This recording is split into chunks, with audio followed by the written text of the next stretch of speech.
Conseil constitutionnel, hier, a aussi retoqué une autre loi, celle qui prévoyait l'interdiction des réseaux sociaux pour les moins de 15 ans. Donc il y a évidemment, j'entends lorsque vous parlez évidemment de l'utilité du Conseil constitutionnel qui est évidemment nécessaire dans certains cas. Toujours est-il que la question qu'on peut se poser, je vous la pose aussi à Arnaud Klarsfeld, où s'arrête le contrôle des lois? Puisque le contrôle des lois, c'est le rôle du Conseil constitutionnel aujourd'hui. Où s'arrête le contrôle des lois et où commence ce qu'on peut voir, ce que certains voient d'ailleurs comme un gouvernement des juges? Si vous permettez. Monsieur Allez-y. Bensoussan a raison, il a bien expliqué. C'était quand même la loi Riposte, c'était une loi touffue, épaisse, et qui a été validée quasiment par le Conseil constitutionnel, excepté 2 articles qui sont marginaux par rapport à la loi elle-même et des réserves d'interprétation qui ne signifient pas du tout une récusation de la loi.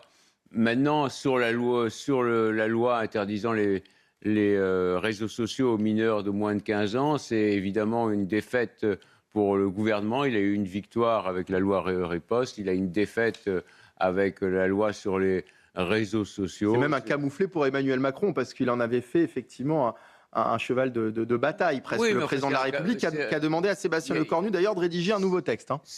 Et c'est pas sûr on verra qu'il faudra que le législateur soit inventif, parce que le Conseil constitutionnel a dit que la loi ne tenait pas compte de l'âge et de la maturité de chaque mineur. Alors, pour comprendre, pour essayer de voir quel est l'âge et la maturité de chaque mineur et l'adapter aux réseaux sociaux, ça va être compliqué. Bon, il y a aux États-Unis aussi, il y a une Cour suprême qui a beaucoup de pouvoir. En France, il y a le Conseil constitutionnel. Il n'y avait pas le Conseil constitutionnel sous la 4e République, il n'y avait pas le Conseil constitutionnel sous la 3e République, ni sous la 2e, ni sous la 1re. C'est une innovation de la 5e République. Certains y voient, disons, un obstacle à la souveraineté du législateur. D'autres y voient des sages qui sont assemblés et qui ont en tête l'intérêt de la loi et des principes fondamentaux de la République pris dans le préambule. Bon, les avis sont divergents et j'ai appris à être prudent et je ne dirais ni dans un sens ni dans un autre. Mais en tous les cas, je peux vous dire que le Conseil constitutionnel n'a pas toujours existé. Il y a des pays où il existe, des pays démocratiques où il n'existe pas. C'est aux législateurs et aux constituants de savoir s'ils veulent un Conseil constitutionnel ou pas. Mais toujours est-il que la question, elle se pose, Amine El-Bailly. C'est-à-dire que quand on se retrouve face à un tel camouflet pour le président de la République, pour le gouvernement, là je parle effectivement de la loi sur l'interdiction des réseaux sociaux pour les mineurs. Là, effectivement, pour Riposte, il y a quand même certaines mesures qui se retrouvent aujourd'hui censurées.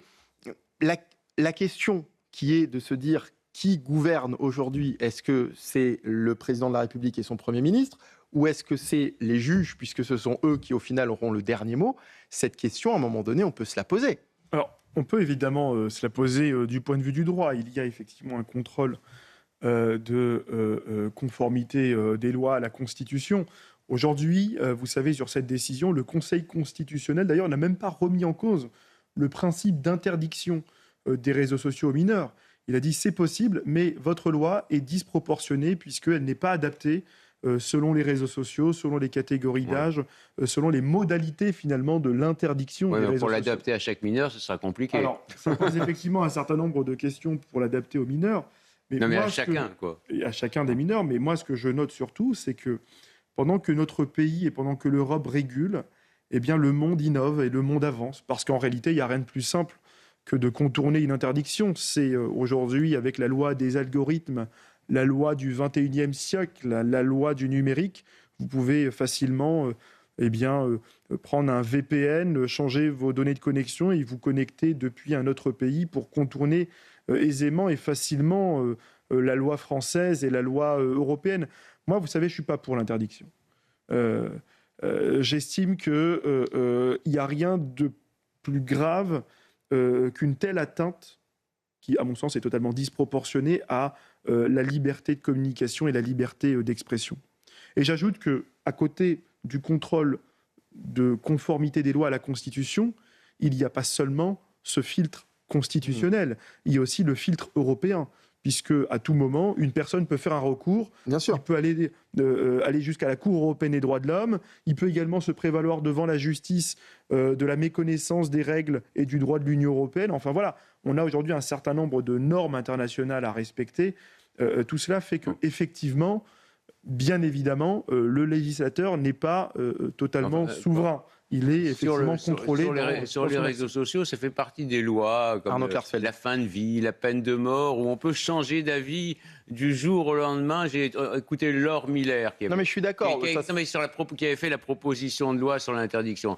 J'ai été convaincu. Maintenant, j'écoute Amine. C'est vrai qu'on peut détourner la loi, mais c'est vrai aussi que pour les mineurs de moins de 15 ans, et même pour les majeurs, les réseaux sociaux et les algorithmes, ça enferme les gens dans une bulle, et c'est mauvais.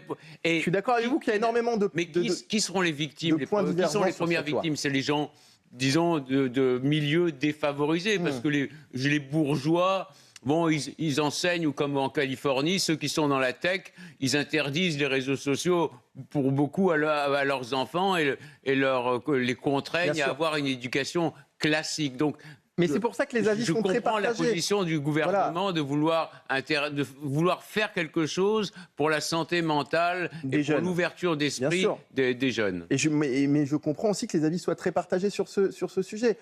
Évidemment que les écrans, c'est un problème aujourd'hui pour les jeunes, c'est un problème pour les enfants. Je suis papa, je peux vous dire que c'est clairement un problème aujourd'hui pour les jeunes, les écrans. Après, les avis sont très partagés, et là, la question qu'on se pose aujourd'hui, elle concerne le Conseil constitutionnel, parce que, et j'aimerais aussi entendre Maître Bensoussan, qui est toujours avec nous, et je voudrais vous donner la parole, effectivement, sur ce sujet, que ce soit sur Riposte ou effectivement sur cette loi qui concerne les réseaux sociaux, qu'on soit d'accord ou pas, finalement.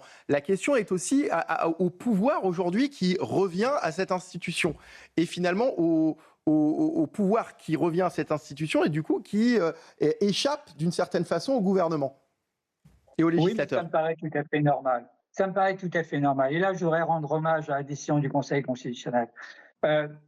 On est pour ou on est contre les réseaux sociaux. En ce qui me concerne, très clairement, je considère qu'interdire les réseaux sociaux aux jeunes, c'est de manière générale, c'est une hérésie dans un monde qui va être piloté par le digital et par l'intelligence artificielle. Ce que dit le Conseil constitutionnel, c'est qu'une interdiction à 15 ans, de manière un peu générale, manque effectivement du principe de nécessité, manque de proportionnalité. Il y a des réseaux sociaux comme Roblox et d'autres qui sont directement engagés vers une information sur l'intelligence et le numérique des jeunes et qui les protègent. Pas faire la publicité pour Roblox, il y en a bien d'autres par ailleurs.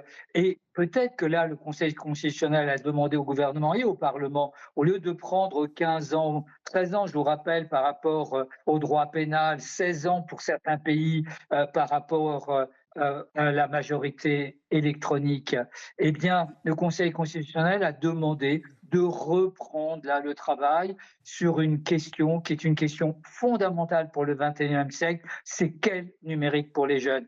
Et il y avait d'autres solutions, le contrôle parental, il y avait d'autres solutions, la maîtrise des algorithmes, il y avait d'autres solutions, l'introduction de l'intelligence artificielle dès l'âge de 13 ans et bien entendu à l'âge de 15 ans dans les écoles.